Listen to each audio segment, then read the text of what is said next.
Broadcasts of HIKI NŌ are made possible by the support of viewers like you. Mahalo, and by Bank of Hawaii Foundation, investing in Hawaii's future by promoting collaboration, critical thinking, and other 21st century skills through HIKI NŌ.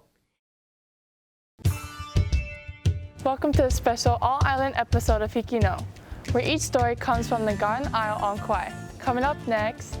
In Lihue, an island school athlete beats the odds to overcome a terrible injury. From Chiefess Kamakahelei Middle School, a Lihue woman uses her troubled past to inspire bright futures. From Waimea High School, an organization spreads school spirit throughout the community. The students at Kapaa High School visit a juice shop filled with fresh, local ingredients. Find out how a young Kauai High School student became a mentor for young Keiki. From Kapaa Middle School, meet the youngest and only female fireknife dancer on Kauai. And from Chiefess Kamakahelei Middle School, explore one of Kauai's most beautiful and dangerous hiking trails. These stories and more on the nation's first statewide student news network, HIKI NŌ. Can do.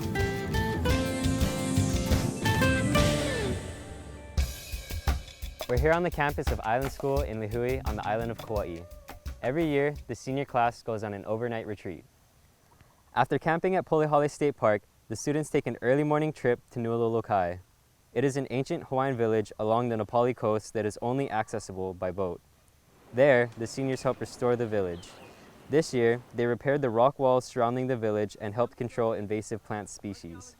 After that, the students swim, snorkel, cliff jump, and explore the amazing area.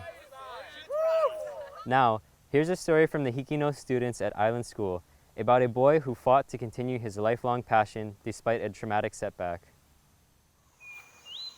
A gifted runner, skilled soccer player, and passionate mountain biker, Josh Miller is a junior at Island School who experienced a horrific accident while doing one of the things he loves.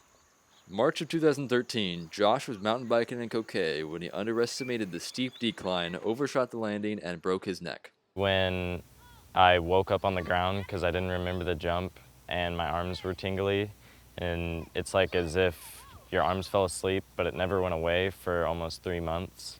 Upon impact with the ground, Josh broke 6 vertebrae. Pressure on his spinal cord led to a persistent tingling sensation and lack of fine motor skills. I grabbed my first soda can and my mom was like super excited, and she like called my grandpa and everything that I grabbed a soda can, so I didn't have to drink from a straw anymore. That was pretty exciting. With such severe injuries, Josh quickly realized he wouldn't be able to race through his recovery. When I had the conversation with my doctor, I asked him if I'll be able to play soccer or run cross country or track. And he told me, he said, "Look, kid, we're trying to get you to be able to walk again, not be able to run. So let's just take this one step at a time." And that just kind of just set me back in place. And I was like, okay, this is really like more serious than I thought it was. That made me like super depressed and super scared because I didn't really know what was going to happen. And then once after my surgery and everything got better and went well, he changed his mind and said, "Look, it's healed superbly, and so just have at it. Just don't be stupid. Don't play football. Don't wrestle." Josh underwent surgery to restore his physical capabilities. The operation consisted of removing and replacing 2 vertebrae with titanium mesh. The operation was a success, and Josh made a full recovery. So when I was over on Oahu, I called my coach and called my stepdad and called my soccer coach, and was just like, the doctor said I'll be able to play, and everybody was super excited, and I just started training right away as soon as I can. I was just kind of like on cloud 9 because it felt like he took my life away and then he gave it back. He was like, "Never mind, here you go, have fun." Josh is one of the top runners on Kauai and captain of his cross-country team. He also plans to play varsity soccer, track, and tennis for his Letterman jacket, but there are still limits to what his body can do. I have almost full range of motion. I mean, I can look side to side and look up and down, but I can't like hold a phone next to my shoulder because my neck doesn't go that far to the side, and I can't go to the chiropractor or anything just because all they do is crack your neck, and it's all metal now, so I mean, can't really do that. For Josh, these limitations serve as a constant reminder of just how lucky he is. The ability to play sports, because I'll take them more serious now that I know it's so easy for them to be taken away, and other people out there that have been injured can't run, so it's just kind of like a blessing to be able to run. This has been Jacob Dassinger from Island School for HIKI NŌ. With views Malcolm and Mackay from the classroom windows, Kapaa Middle School was the first middle school to open on Kauai in 1997. It is located on the east side of the island, and on a clear day, the island of Oahu can be viewed in the distance. During the winter season, some students may even witness humpback whales breaching and splashing from the campus playfields. The land adjacent to our school is owned by Academy Award-winning actress and entertainer Bette Midler. Our story from the students at Kapaa Middle School revolves around another type of entertainment. The Jikohana shares their family's talents and cultural tradition with locals and visitors alike. Kaylin Drake, the only female fireknife dancer on Kauai, shares her family's tradition while enduring the heat of her scalding baton. I enjoy doing fireknife dancing because I get to practice my Samoan culture. My brothers and my family from Oahu got me into fireknife dancing. Nowadays, fireknife dancing is used for entertainment purposes. Back then, it was made out of two weapons, so it was a warrior dance back in the olden days. But now it's just for entertainment, showing the warriors that what they can do with skills with the fire. My first time doing fireknife dancing without fire was when I was 5 years old, and I started with fire 2 years ago. With the privilege of having two older brothers, Kaylin is constantly watched and critiqued and strives to improve her technique. Going against tradition, this princess proves that girls can also take the heat. When she first started to do fireknife dancing, I wasn't too thrilled about it because we were sticking with traditions. And traditionally, princesses didn't do the fire dance. When my sister is doing the fireknife dancing, what amazes me is just that how she can keep her composure while dealing with the fire and spinning. Also just not being so nervous to perform in front of everybody. Watching her over this year, getting more involved with the community of fireknife dancing, I get excited to see pictures and photos, especially if I'm not there. Though fireknife dancing may appear really fun, it can also be very dangerous. Before, when I first started with fire, I kept getting burned and getting hurt, and I wasn't really used to it.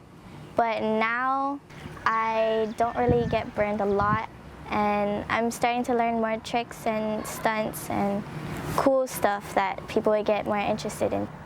Kaylin's older brothers have been fireknife dancing since their elementary school years.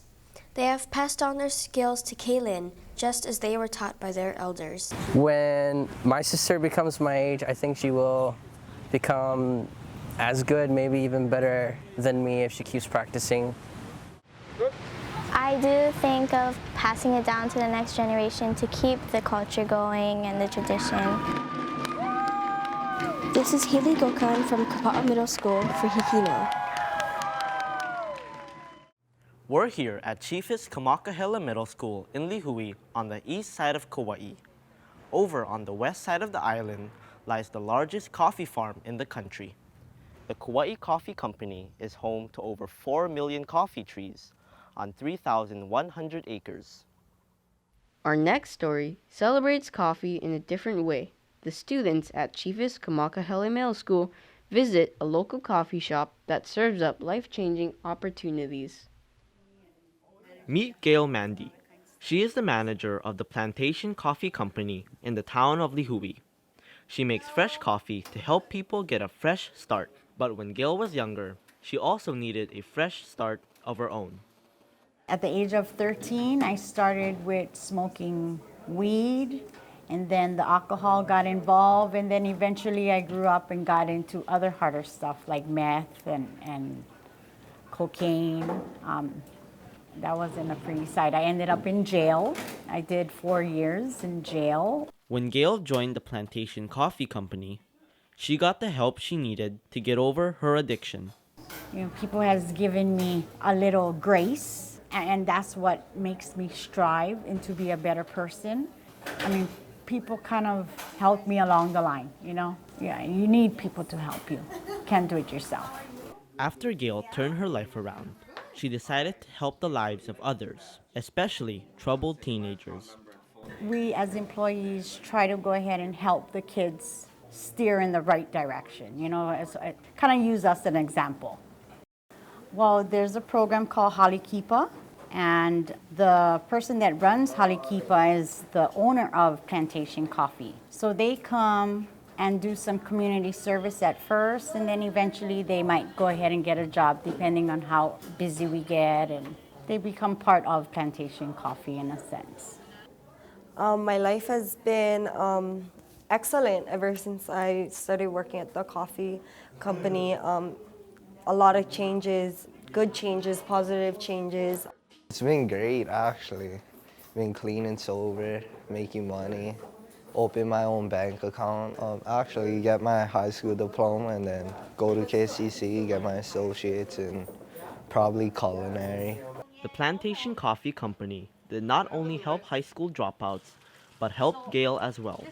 Everybody, I mean, the owners, my co-workers, the environment, I mean, the people that come in, you can be you. You don't have to go ahead and pretend not to be you. We have a good relationship. We laugh around, we joke around. But for Gail, learning to move on from her past wasn't always easy. My greatest struggle would be getting past my past. It's not easy to forget, but I can move on too, yeah. Despite her struggles, Gail has been able to push on forward and be the woman she is today. This has been Brandon Marcos from Chiefess Kamakahelei Middle School for HIKI NŌ. We're here on the campus of Kapaa High School on Kauai. Right below the school is the town of Kapaa, which was voted one of America's prettiest towns by Forbes in 2013. Kapaa is surrounded by activities and landmarks that everyone can enjoy, from a coastal bike and walking path to several refreshing shave ice stands. There's also an eclectic blend of shops and restaurants housed in historic plantation-era buildings. For our next story, the HIKI NŌ students at Kapaa High School travel into town to a popular juice shop that has found a fresh way to support Kauai's local farmers. 2 bottles, 2 days. I swear, you don't come in every day. No. I feel like I see you every day when I do. Hidden from the mainstream rush of Kapaʻa town is the Kauai Juice Company. They originally started off selling kombucha, but branched out into selling juice for an interesting reason. You know, we just thought, we're selling so much kombucha now.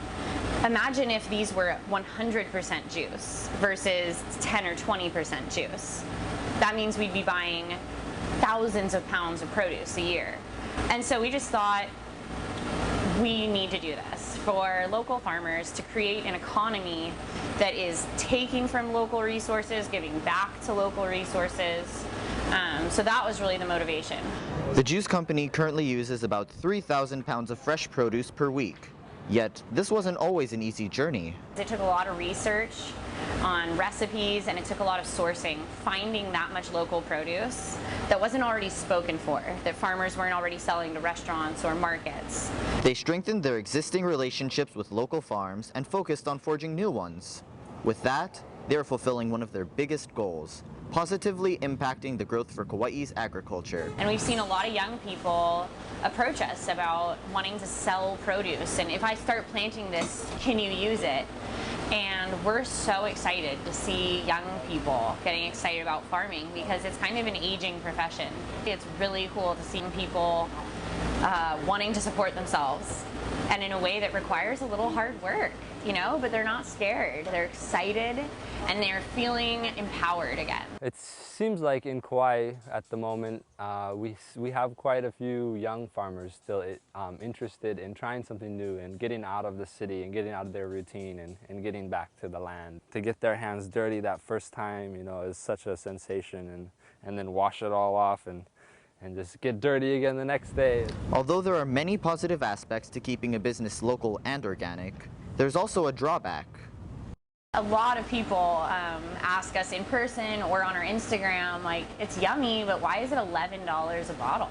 But for us, it's easier to answer that question than it would be to answer the question, why aren't you using organic produce? Because if you're gonna be juicing, you're getting that thing liquefied. And if you're eating produce that's been coated in pesticides, you're feeding yourself liquefied pesticides. The Kauai Juice Company donates a portion of its proceeds to Hawaii Seed, a nonprofit organization that supports local, chemical-free agriculture. In turn, they fuel the seeds for their own business. I think the juice company has been a really awesome, tangible way to provide a service back to our community. I think that's been the biggest thing for us, is watching how much it's really brought life back into people, you know, passion and excitement. This is Ethan Watmore from Kapaa High School for HIKI NŌ. In this next story from the students at Kauai High School, a 16-year-old girl turns a tragic experience into a positive influence for herself and those around her.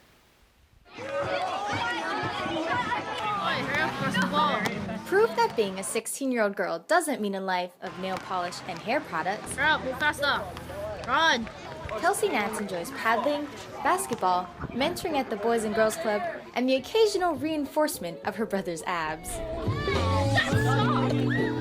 Boys and Girls Club is my family because besides my family, this family, like, they're there for me. She's nice and she takes care of us. And she's related to me.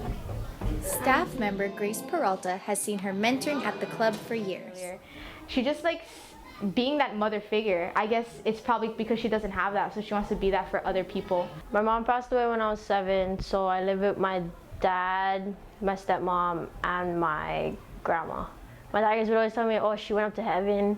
She's like with the angels. Kelsey still clings to the memories of a long ago time when she still had her mom. But my mom, there's like a different connection between me and my mom and my brothers and my dad.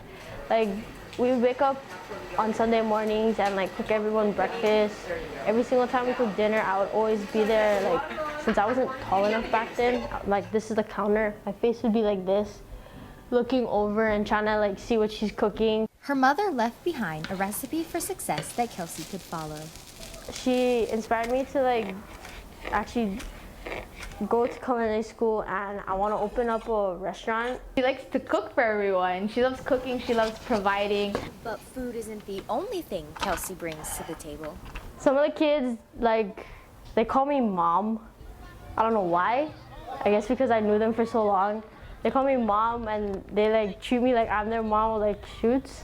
I like adopted 6 kids in like a month of coming to Boys and Girls Club. I think they see me as a role model, which I love. And the feeling is mutual. I love you, Kelsey. For HIKI NŌ, this has been Sydney Brady. Waimea is one of 3 towns on the island that have a claim to the oldest school. The building behind me is the food service building, and it predates the Civil War. Because of this, it's listed on the National Register of Historic Places. There aren't any significant changes to the outside of the building, although the rest of the campus has been modernized. This building displays distinctive architectural design and integrity of the specific period. Not only do the buildings have importance to Waimea's history, but so do the people.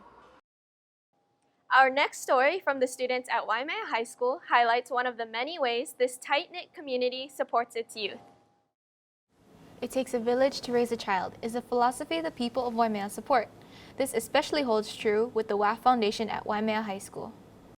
WAFF stands for Waimea Alumni and Friends Foundation, and we are a nonprofit organization that assists in funding from Waimea High School's equipment that cannot be bought or purchased with the school's budget. WAFF started originally in 1983, and it was formed by a group of students and teachers who wanted a way to help the school. Anybody can join, and basically all we ask for is a $10 membership fee a year or $200 to become a lifetime member. So once you pay that, you know, you're set for life.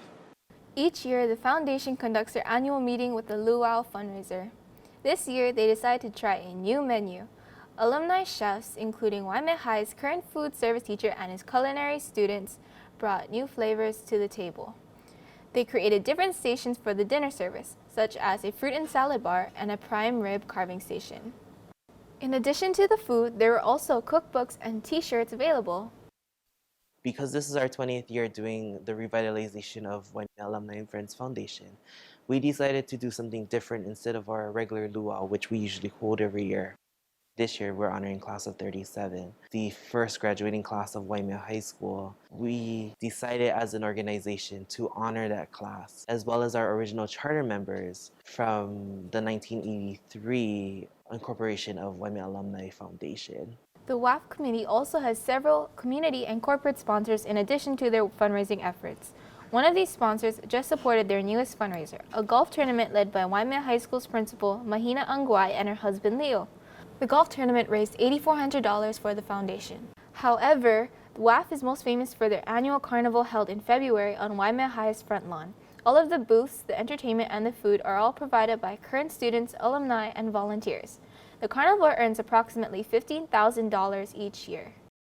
If you can give back to your community, if you can be a big brother or a big sister, if you can be an influence in someone else's life, whether they are young, whether they're old, it makes a huge difference. If you're interested, don't wait until someone asks you, just come out and help us.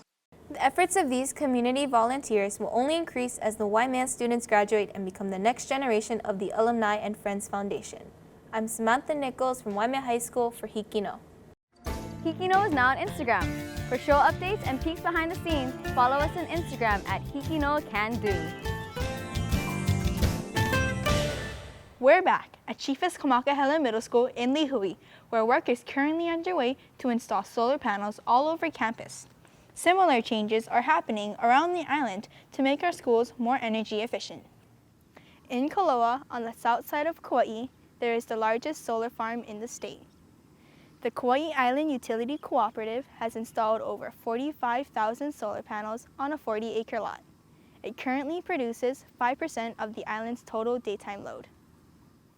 This next story from the HIKI NŌ students at Chiefess Kamakahelei Middle School journeys into the rocky slopes of a beautiful but dangerous valley that trapped more than 100 hikers until firefighters came to their rescue.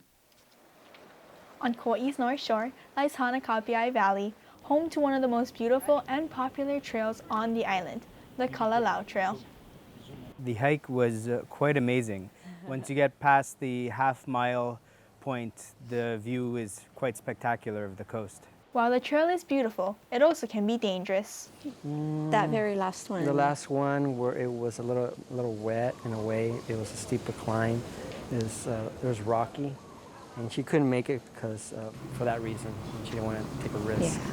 Because of its popularity, it's not uncommon for many injuries to occur on a daily basis when hiking this trail. My husband sprained his ankle, but he made it out. There are approximately 2 to 3 injuries that have to be airlifted out of the Hanakapiai area each day due to either sprains or broken bones. On April 6, 2014, what started off to seem like a beautiful day quickly turned dangerous. At about 4 in the afternoon, flash floods made it nearly impossible to cross the overflowing rivers and stranded 121 hikers and campers in the Hanakapiai Valley. What happened up in the top, closer to the waterfall, was that there was a lot of hikers up there, and there was a family, the Greenberg family. And the son had gotten swept into the river, and the dad also got swept into the river. And so before we arrived on scene, the father was saved by a camera tripod, and Zach, the son, got carried down the stream a little ways where he was able to get onto a small little perch of safety. And he ended up staying there for about 4 hours. Although the pilot could not see where Zach was in the river, the firemen below helped direct the pilot in the right direction. And they were able to get him close enough into the river where Zach actually jumped, kind of leap of faith. So then once that emergency phase of the rescue was over, it became dealing with the rest of the 100+ people that were stuck. And so our plan became to get everybody down to the beach LZ where we could just shelter in place for the night. Their work that day even led to national recognition. In August, the Lihue firefighters were honored at the National Fire Chiefs Conference in Dallas, Texas. Accolades aside, firefighters and their families try not to think about the dangers and remain dedicated to the job because of their love and passion for helping people. there's a lot of risks involved in his job. And so I know that there might come a day that something could happen to him and he might not come home. And I live with that. That's just part of his job. You know, this is his choice. I love that he loves doing it. This is his passion. He loves helping people. The big saying in the fire service is, risk a little to save a little, risk a lot to save a lot. The Lihue firefighters certainly live up to that. This has been Kelly Okayama from Chiefess Kamakahelei Middle School for HIKI NŌ. Well, we've come to the end of this episode of HIKI NŌ. Remember, all of these stories were written, shot, and edited by students like us. We hope you enjoyed watching them as much as we've enjoyed sharing them with you. Make sure to tune in to next week's episode for more proof that Hawaii students HIKI NŌ can do.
Broadcasts of HIKI NŌ are made possible by the support of viewers like you. Mahalo. And by Bank of Hawaii Foundation, investing in Hawaii's future by promoting collaboration, critical thinking, and other 21st century skills through HIKI NŌ.